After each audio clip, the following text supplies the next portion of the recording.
A nossa expulsão da presença de Deus, lá naquelas épocas passadas, lá no tempo do Adão, né?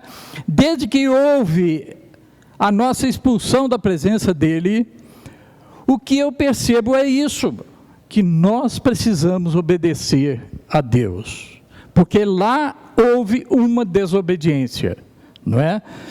Agora, tem aquela passagem clássica, né, que nós conhecemos e falamos em algumas vezes, 1 Samuel 15, né, 1 Samuel 15, 22 e 23, aquela passagem lá, ela está inserida num contexto de desobediência por parte do rei Saul, a palavra de Deus, não é?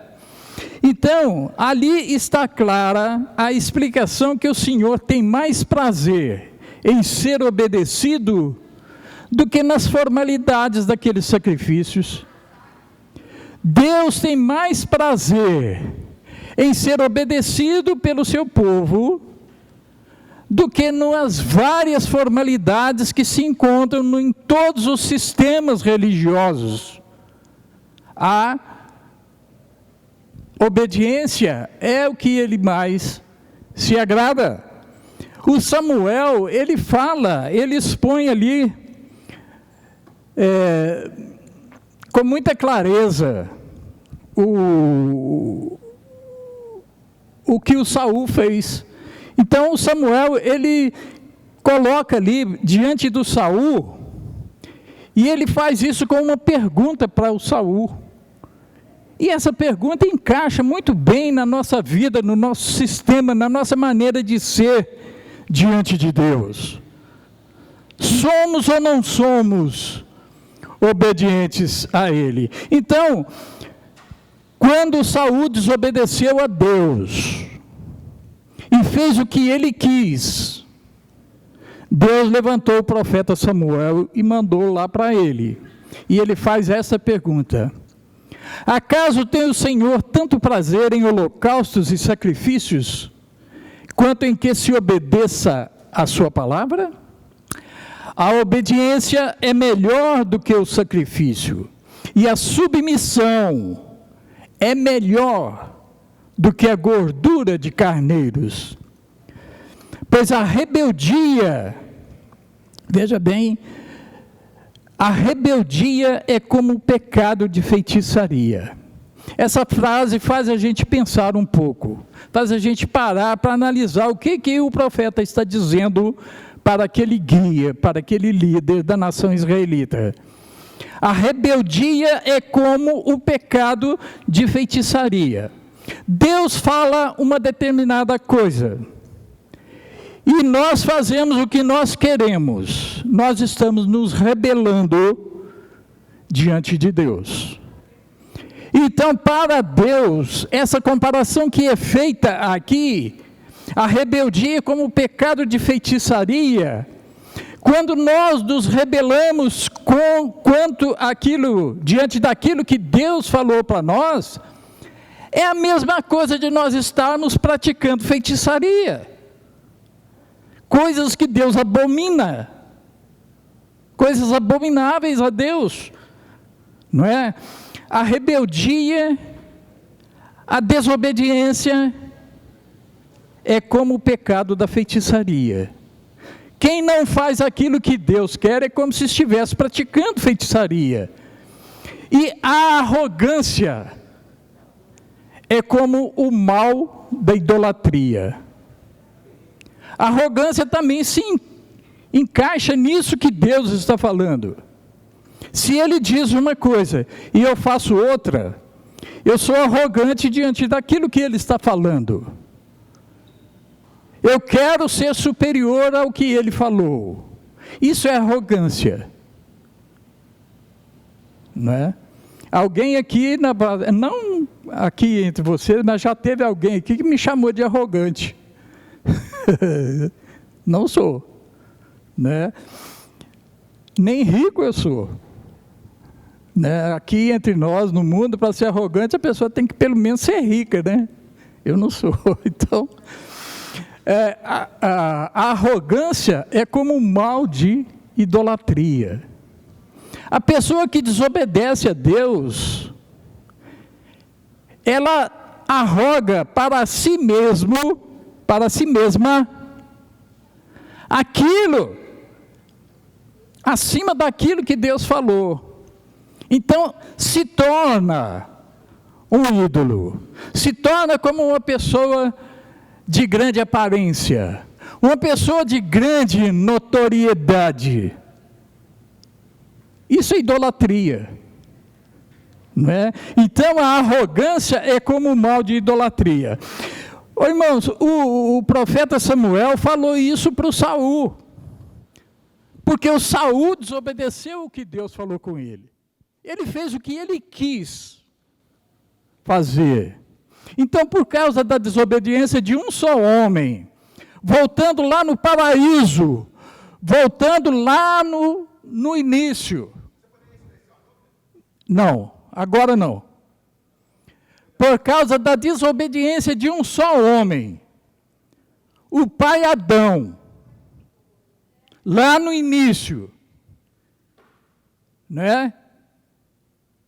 Nós estamos aqui na terra da maneira que estamos.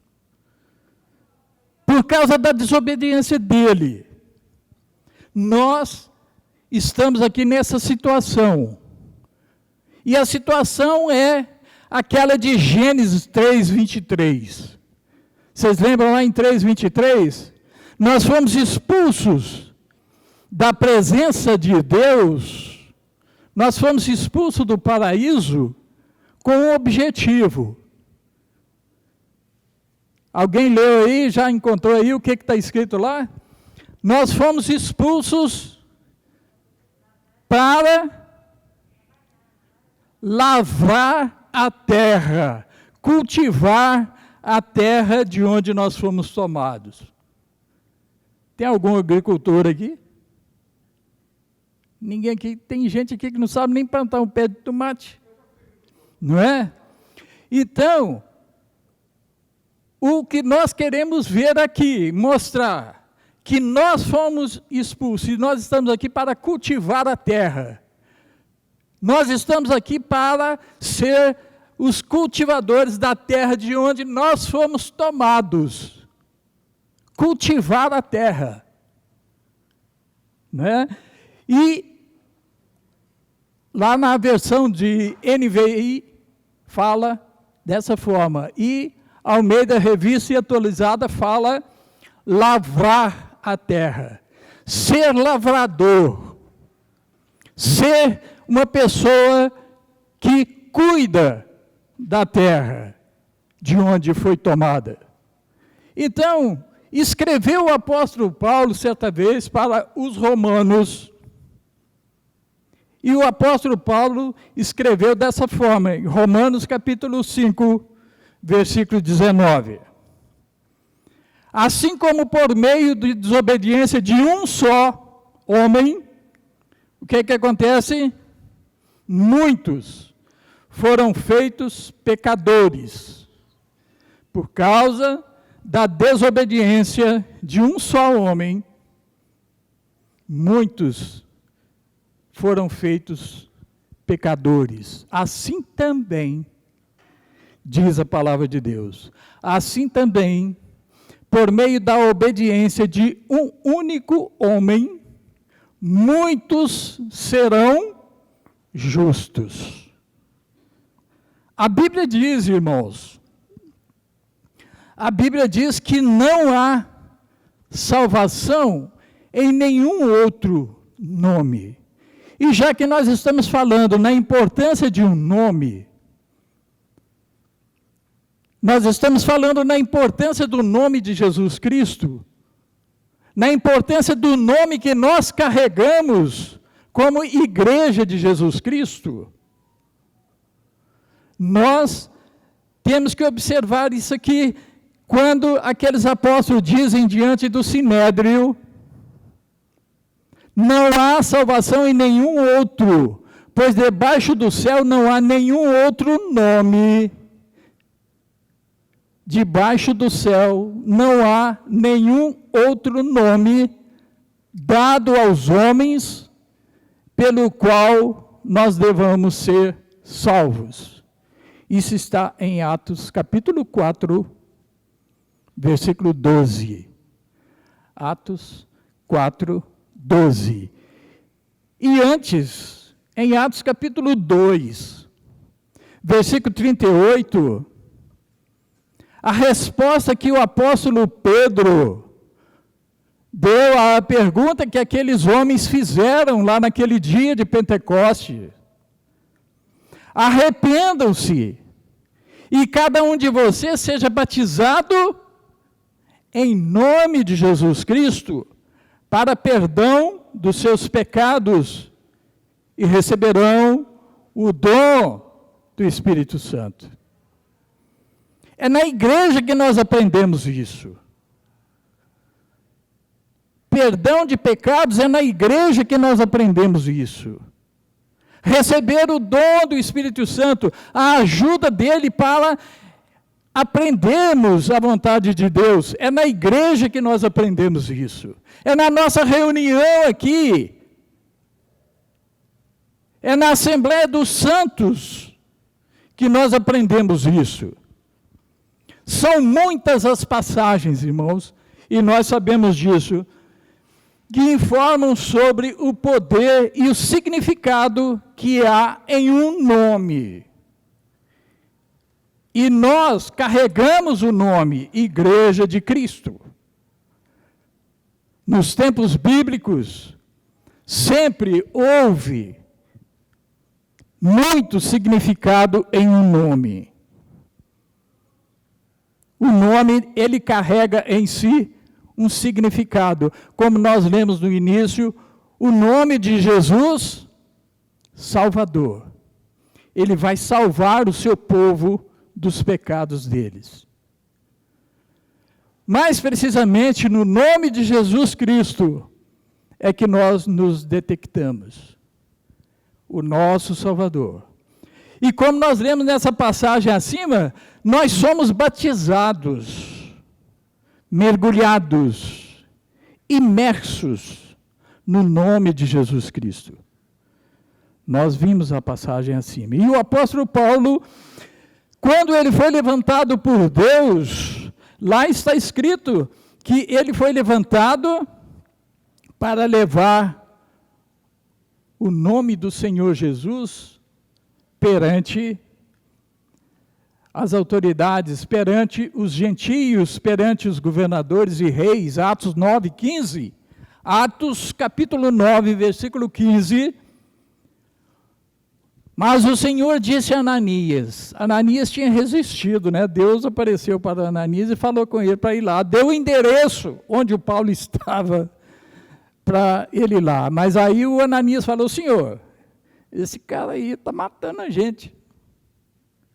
Aí Deus fala com ele, o Senhor disse a Ananias: vá, esse homem é meu instrumento, escolhido para levar o meu nome perante os gentios e seus reis, e perante o povo de Israel.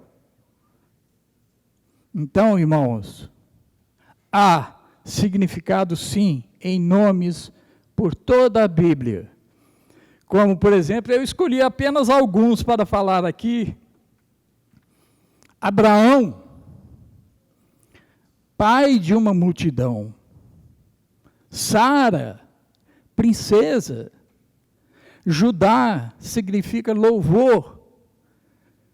Josué, Jeová é salvação. Gabriel, homem de Deus.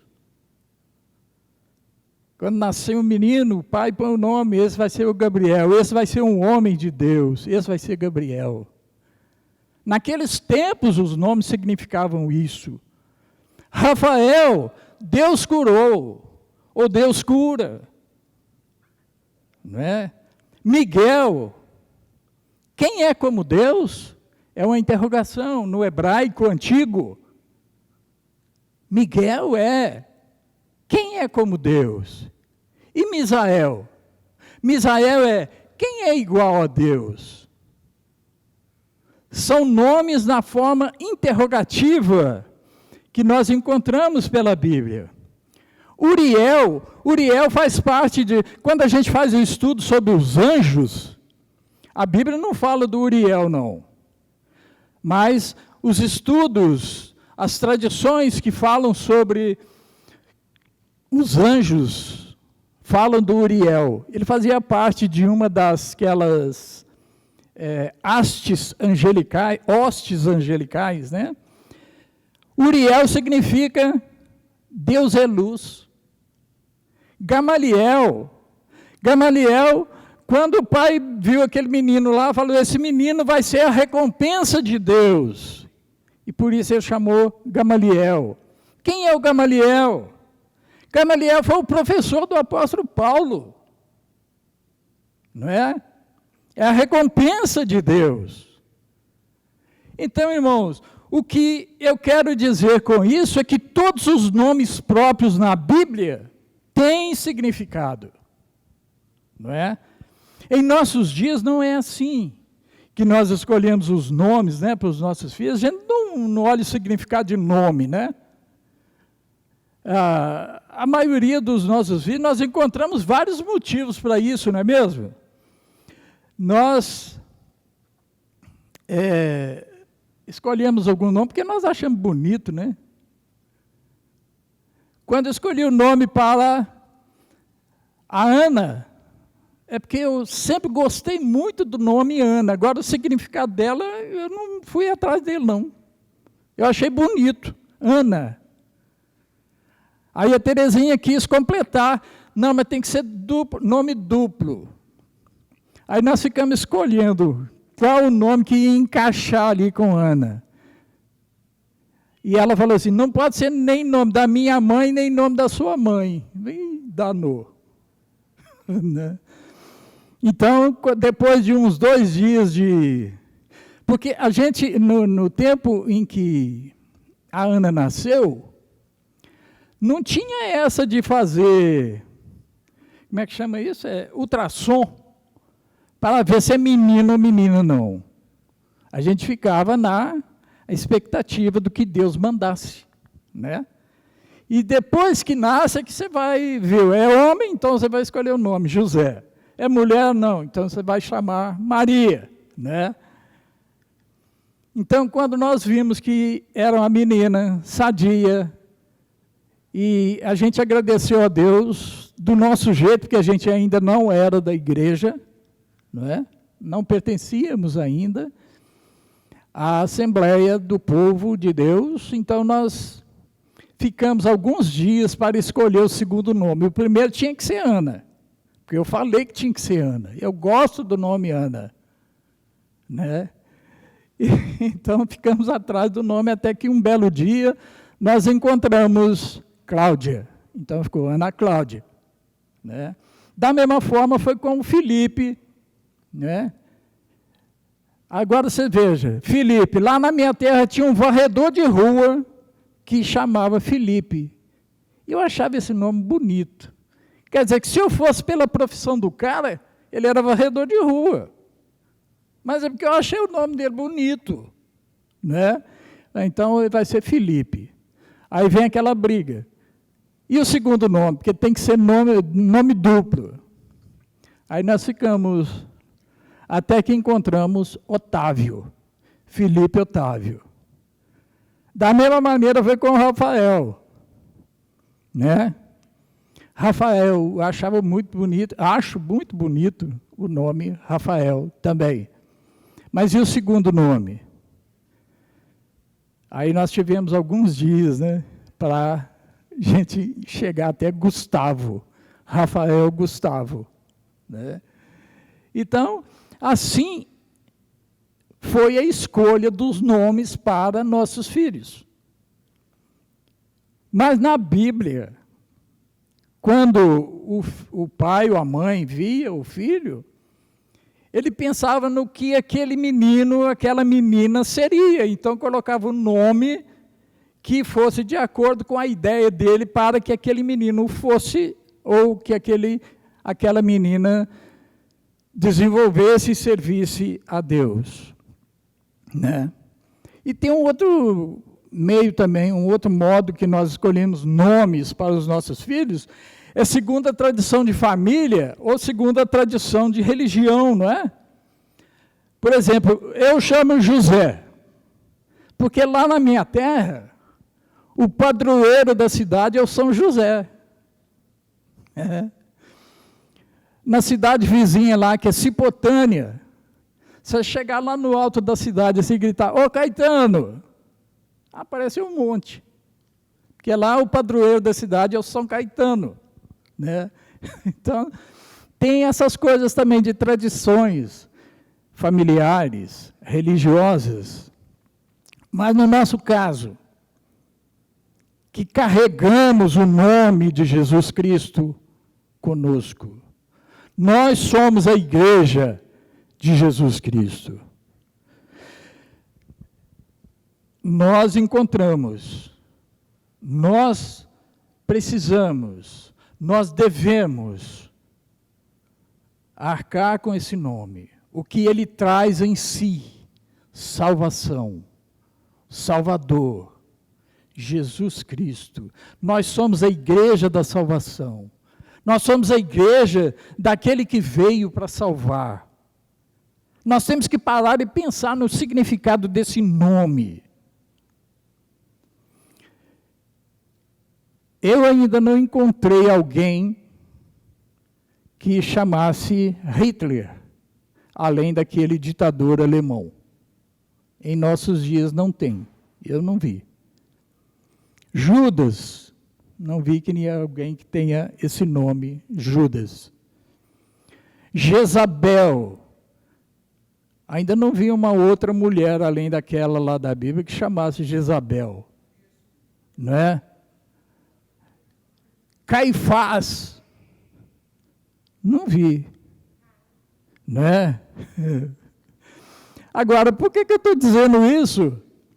É porque, infelizmente, por que eu estou falando em tantos nomes? É porque, infelizmente, entre nós, há quem entenda que nome de igreja não tem importância. Vão em qualquer uma, participam de qualquer culto. Infelizmente, há isso. E o que eu quero mostrar, essas pessoas que vão em qualquer igreja, tudo é igual. Não é não. Todas têm um nome. Nós somos aquelas pessoas que participamos de uma assembleia cujo nome é dado por Jesus Cristo. É um nome dado biblicamente, é um nome expressado pelo Espírito Santo de Deus para que nós o tenhamos e o respeitemos. E para que nós tenhamos uma vida santa, de acordo com o peso que há nesse nome, Jesus Cristo, Salvador. Muitos dizem, todas falam em Deus, todas falam em Jesus, todos cantam louvores, todos têm a Bíblia, etc.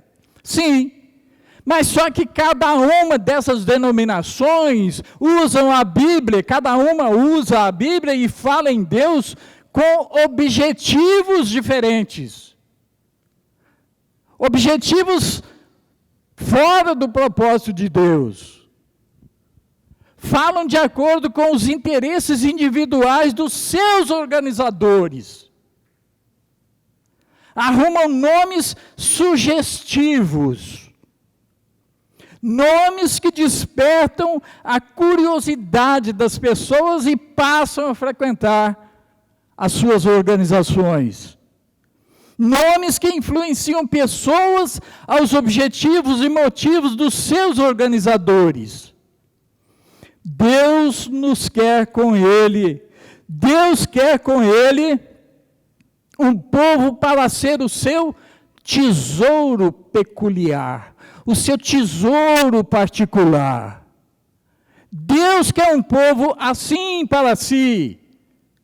Quer uma nação santa, Muitas pessoas, uma nação dá ideia de muitas e muitas pessoas obedientes a Ele, né? Deus quer um povo que não tenha a atitude do Adão lá no paraíso. Deus quer um povo que seja obediente como o seu Filho Jesus Cristo. Em João 6, 37 e 40, João capítulo 6, versículo 37 e 40, o Filho de Deus, Jesus Cristo, Ele disse, todo aquele que o Pai me der virá a mim. João 6, 37 a 40.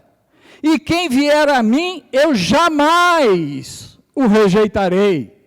Porque eu desci do céu. Veja bem, Jesus, o Salvador, diz, eu desci do céu, não para fazer a minha vontade, mas para fazer a vontade daquele que me enviou. E esta é a vontade daquele que me enviou, que eu não perca nenhum dos que ele me deu, que eu os ressuscite no último dia. Porque a vontade do meu Pai é que todo aquele que olhar para o Filho e nele crer, tenha vida eterna, e eu o ressuscitarei no último dia. Se o Adão, irmãos, observem isso. Se o Adão, ele foi criado, imagem e semelhança de Deus, e não preservou a semelhança, ele foi mandado embora da presença de Deus. Agora nós, que temos, ou que levamos o nome de cristão, precisamos nos esforçar para ser cada vez mais e melhor a igreja de Cristo. Nós lutamos para isso, não é o ensinamento que nós temos, que nós lutamos para preservarmos a imagem e a semelhança do nome que carregamos. É o nome de Jesus Cristo que nós carregamos. É o nome do Filho de Deus que está sobre nós. E isto me faz lembrar lá de Hebreus capítulo 2, versículos 10 e 11. Hebreus 2, 10 e 11, onde o Espírito Santo diz que ao levar muitos filhos à glória, convinha que Deus, por causa de quem e por meio de quem tudo existe, tornasse perfeito, mediante o sofrimento, o autor da salvação deles. Quem é o autor da salvação? Jesus, o Salvador. Ora, tanto que santifica quanto os que são santificados provém de um só. Por isso Jesus não se envergonha de chamá-los irmãos. Quando nos apresentarmos no dia final, nós precisamos estar cientes de que Jesus não se envergonhará de nos chamar irmãos. Jesus dirá, esses são os meus irmãos, esses passarão, esses são os meus irmãos. Ele não terá vergonha disso, porque nós carregamos com honra, com obediência, com fé, confiança no nome de Jesus Cristo.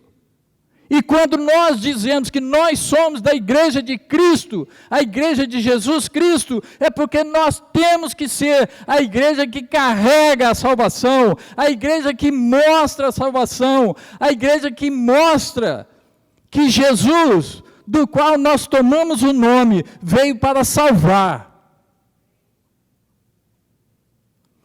Ele sofreu para aprender a obedecer.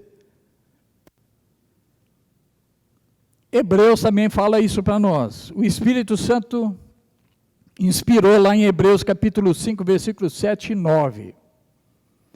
E ele diz da seguinte forma: durante os seus dias de vida aqui na terra, Jesus ofereceu orações, olha bem, Jesus ofereceu orações e súplicas em alta voz e com lágrimas àquele que o podia salvar da morte, sendo ouvido por causa da sua reverente submissão, Jesus Cristo, reverente e submisso ao que Deus falou, ao que Deus determinou. Ele foi ouvido nas suas súplicas com lágrimas. E diz mais aqui no final, embora, olha bem, embora sendo filho, ele aprendeu a obedecer. Então isso mostra para nós que Jesus não teve moleza aqui na terra, não. Ele sofreu, ele chorou, ele orou, ele colocou diante de Deus com lágrimas as suas petições, e embora sendo filho, ele aprendeu a obedecer. Obediência é uma coisa que nós aprendemos, e tem muita gente que não quer aprender a obedecer a Deus. Há pessoas que acham que o que sabem é o que está certo. Não querem aprender a obedecer como Jesus. Se nós carregamos o nome Jesus Cristo, nós precisamos ter a mesma atitude, e não a de Adão. A atitude de Jesus Cristo é que segue conosco, ou precisa andar conosco. Ele aprendeu a obedecer por meio daquilo que sofreu. Somos a igreja de Cristo. Somos a igreja que carregamos essa herança de obediência. Obediência à vontade do Pai. Nós somos os eleitos, os escolhidos, por causa do nome obediente do Senhor Jesus, que nós ostentamos. Então a nossa atitude precisa ser igual. A nossa atitude precisa ser igual à do Senhor Jesus Cristo. Ainda em Hebreus capítulo 4, versículo 15. Hebreus 4, 15. O Espírito Santo diz: não temos um sumo sacerdote que não possa compadecer-se das nossas fraquezas. Porque ele passou por isso. Ele sofreu para obedecer, passando por isso.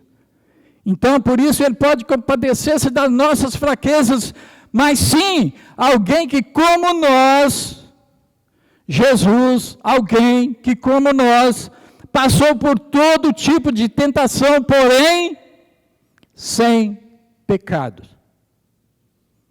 É o que diz a Bíblia. Então, irmãos, o relógio não para. E em nossa vida, nossos procedimentos, nós trazemos esse nome. Lá em Atos capítulo 11, versículo 26, fala que pela primeira vez nós fomos chamados de cristãos.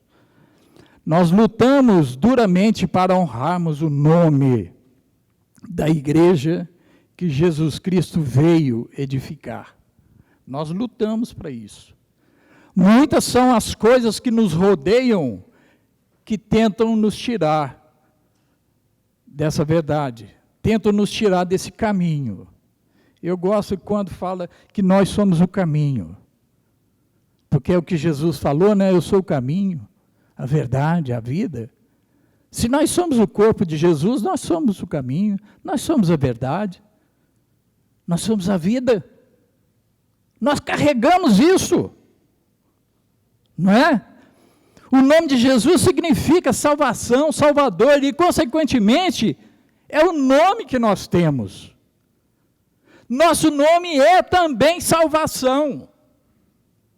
Foi o que disse o anjo ao José, como nós lemos aí no início da nossa aula, em Mateus 1, 21, ela dará à luz um filho e você deverá dar-lhe o nome de Jesus. Por quê? Ele salvará o seu povo dos seus pecados. Nós precisamos esforçar mais para sermos a igreja que proclama a salvação, a assembleia que tem o coração do Salvador das almas, porque Ele é o nosso cabeça e veio para salvar um povo de seus pecados por intermédio da sua igreja, a igreja que Ele edificou. A igreja que esforça para seguir o que a Bíblia diz. De tal ou ciclano diz. É a Bíblia. E ele disse isso lá na casa do Zaqueu, não é? Eu gosto muito daquela passagem onde mostra o Jesus entrando lá na casa do Zaqueu, ele caminhando para ir para a casa do Zaqueu. Ele disse isso lá em Lucas 19, 10, ele fala que ele veio buscar e salvar o perdido. Por isso ele estava ali na casa do Zaqueu, um homem perdido em seus pecados. Ele estava ali por isso. E ensinou para todos nós até hoje que ele veio fazer isso, e nós que carregamos o nome dele precisamos fazer a mesma coisa.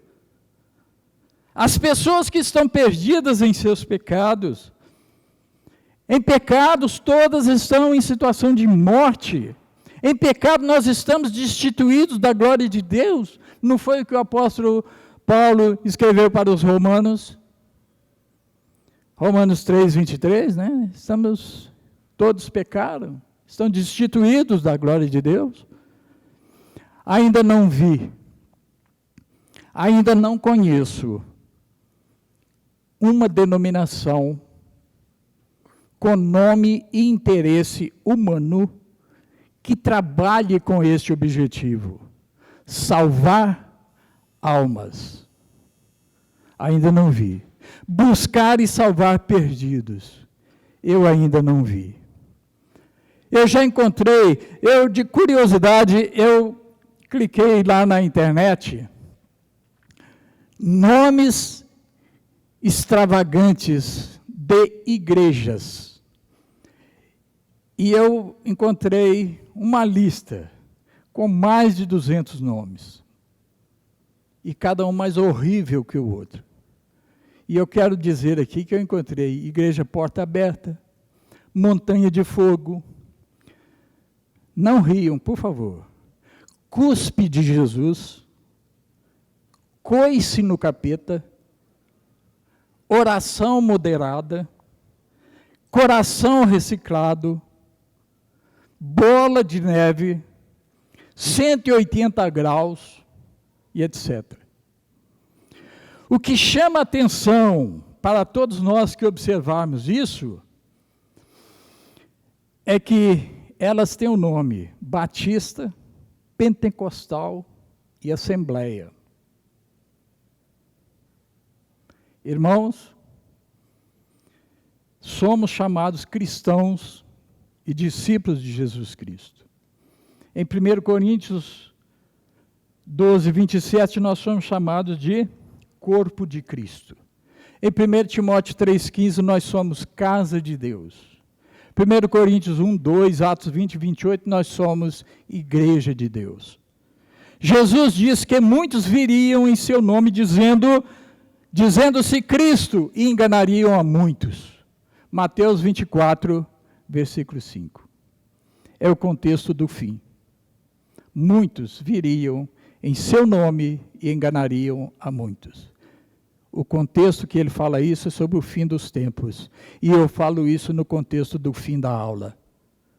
Que Deus nos abençoe e que nós possamos agora, nesse intervalo, nos prepararmos para a nossa adoração a Deus. Deus abençoe a igreja. Amém.